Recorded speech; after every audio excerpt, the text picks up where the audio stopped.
Assalamualaikum warahmatullahi wabarakatuh. Oke, pada bab 2, Ananda sudah memahami permasalahan distribusi frekuensi, sudah mengetahui apa itu pengertian frekuensi, yes, angka atau bilangan yang menunjukkan seberapa kali suatu variabel yang dikembangkan dengan angka-angka itu berulang dalam deretan angka tersebut, atau beberapa kalikah suatu variabel yang dilambangkan dengan angka itu muncul dalam deretan angka tersebut. Ya, Ananda juga sudah mengetahui apa itu pengertian distribusi frekuensi. Ya, ada nilai dan berapa banyak orang yang mendapatkan nilai tersebut. Ya, boleh Anda lihat di tabel itu. Kemudian tabel distribusi frekuensi, ya, pengertian dan macamnya. Ya, ada tabel distribusi frekuensi data tunggal, tabel distribusi frekuensi data kelompok, tabel distribusi frekuensi kumulatif, tabel distribusi frekuensi relatif, dan juga tabel-tabel persentase kumulatif. Nah, kemudian cara membuat tabel distribusi frekuensi itu sudah saya tugaskan di latihan minggu lalu, di mana Ananda dihadapkan pada sederetan atau sekelompok data angka. Ananda diminta untuk menyusun data tersebut dalam tabel dan juga menentukan jumlah atau frekuensi daripada angka tersebut, ya, angka nilai tersebut. Kemudian Ananda ditugaskan untuk membuat grafik dari data yang sudah disusun tadi dalam bentuk tabel. Nah, kemudian yang seingat saya, Ananda sudah ditugaskan, yes, mengerjakan atau melukiskan distribusi frekuensi dalam bentuk histogram yang bersumberkan pada data tunggal. Dan data kelompok belum, ya. Oke, itu jadi nanti bisa jadi latihan bagi Ananda. Yes, Ananda bisa lihat pada contoh, ya, cara melakukan distribusi frekuensi dalam bentuk grafik histogram data kelompok. Ya, dilihat ada ini, kalau data kelompok ini selalu ada interval, yes, ada rentang nilai di situ. Kemudian Anda tetap cari angka 78 sampai 80 itu ada berapa yang punya skor tersebut. Kemudian angka 75 sampai 7 ada berapa yang punya skor tersebut. Kemudian dicari, ya, nilai nyata dari nilai kelas bawah maupun nilai batas atasnya, ya. Oke, nah seperti itu. Kemudian nanti baru Ananda bisa melukiskan juga grafik histogram dari data berkelompok. Silahkan di buku, lihat di buku Profesor Ana Sugiono, di situ ada contohnya, ya, bagaimana melukiskan grafik histogram dari data kelompok. Nah, tetap kita lanjutkan, ya, pada materi berikutnya, yaitu bab 3, permasalahan rata-rata. Atau in English kita selalu sebut average score, atau mungkin Ananda lebih familiar dengan kata mean, ya, atau nilai rata-rata. Nah, pengertian rata-rata. Nilai rata-rata dari sekelompok data yang berupa angka itu pada umumnya mempunyai kecenderungan untuk berada di sekitar titik pusat penyebaran data angka tersebut. Karena itulah nilai rata-rata atau ukuran rata-rata itu dikenal dengan nama ukuran tendensi pusat atau measures of central tendency. Jadi nanti Ananda dalam pembahasan bab statistik selanjutnya, saya juga akan membawa Ananda bagaimana menganalisa measures of central tendency dengan menggunakan SPSS, ya, yaitu software hitungan statistik yang sangat memudahkan kita nanti untuk mengerjakan statistik, ya, dengan menggunakan software. Nah, tetapi di mata kuliah ini Ananda juga harus familiar bagaimana mengerjakan statistik secara manual atau bekerja dengan menghitung sendiri. Nah, tapi nanti setelah Ananda semua familiar bagaimana mengerjakan statistik secara manual atau manually, Ananda juga akan saya perkenalkan atau akan saya arahkan nantinya di meeting keberapa kita akan atur, yes, bagaimana kita mengolahnya dengan menggunakan SPSS, ya, software statistics untuk mencari. Ini salah satu, ya, yang biasa kita cari, yaitu descriptive statistics. Dalam descriptive statistics itu ada 3 bagian. Yang pertama central tendency, yang kedua adalah variability, yang ketiga adalah relative standings namanya, ya. Nah, kalau yang pertama itu central tendency, ini dia ada mean, ada median, and ada mode. Oke. Kita lihat dulu yang pertama ini ada mean, ya. Itu rata-rata. Itu bagian pertama dari central tendency. Ukuran rata-rata dan macamnya, ya.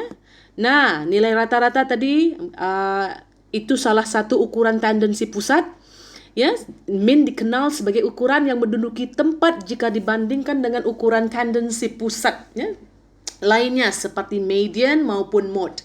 Ketimbang bertanya berapa nilai tengah kelas atau berapa nilai modus kelas, maka kita akan lebih bertanya, ya, akan lebih mengutamakan bertanya berapa min, ya, berapa nilai rata-rata kelas ini, berapa nilai rata-rata hasil ujian speaking, berapa nilai rata-rata hasil latihan statistik, berapa nilai rata-rata IPK mahasiswa semester ganjil misalnya, ya.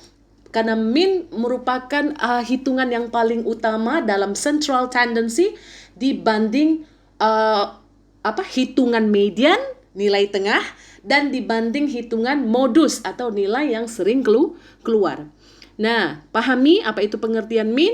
Min adalah sekelompok atau sederetan angka bilangan, ya, yang jumlah keseluruhan angka bilangan yang ada dibagi dengan banyaknya angka bilangan tersebut. Nah, inilah rumus umum dasar untuk mencari atau menghitung min yang biasanya disimbolkan dengan M dan ada X kecil di situ.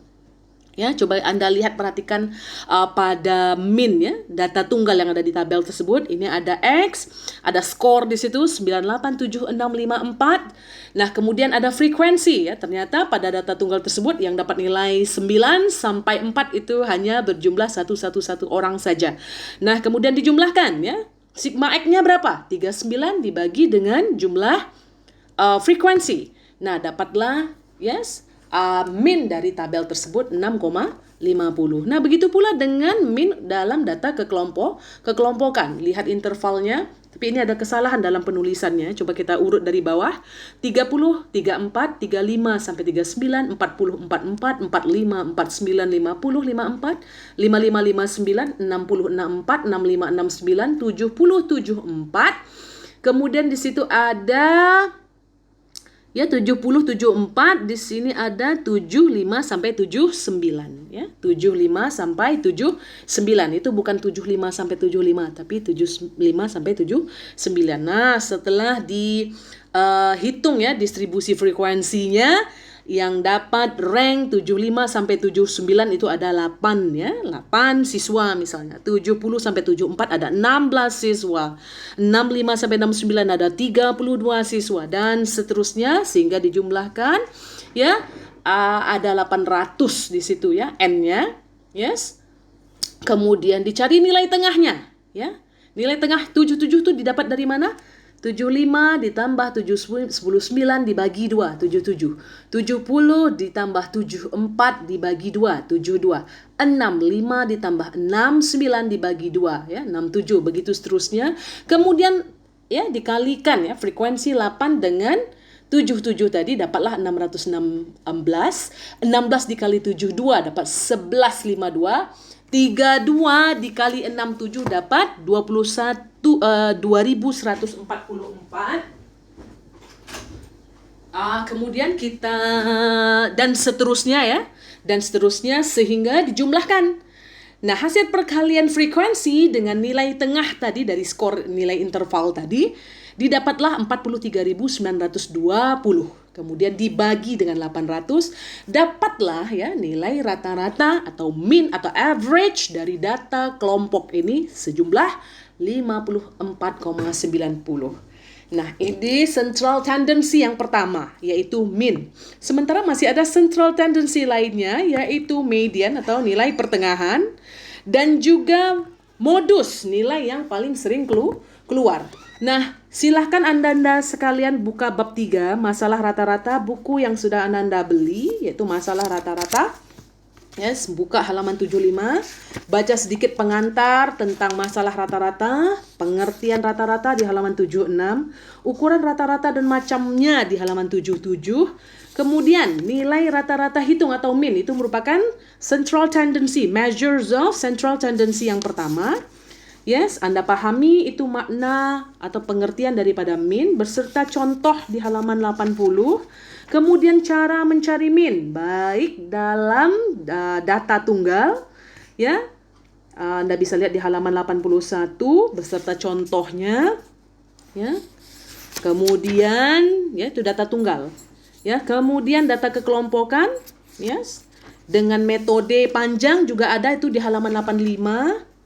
Yes, Anda bisa lihat di halaman 86, 87, yes, bagaimana data secara kekelompokan ya.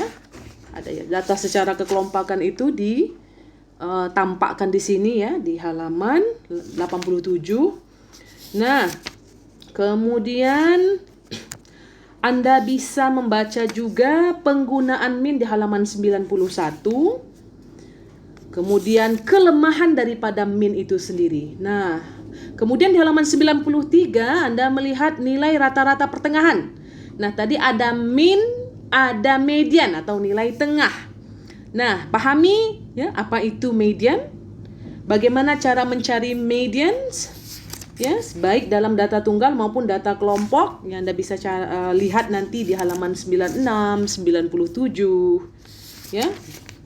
Kemudian ya, bagaimana mencari median dalam data kekelompokan sampai kepada modus halaman 105.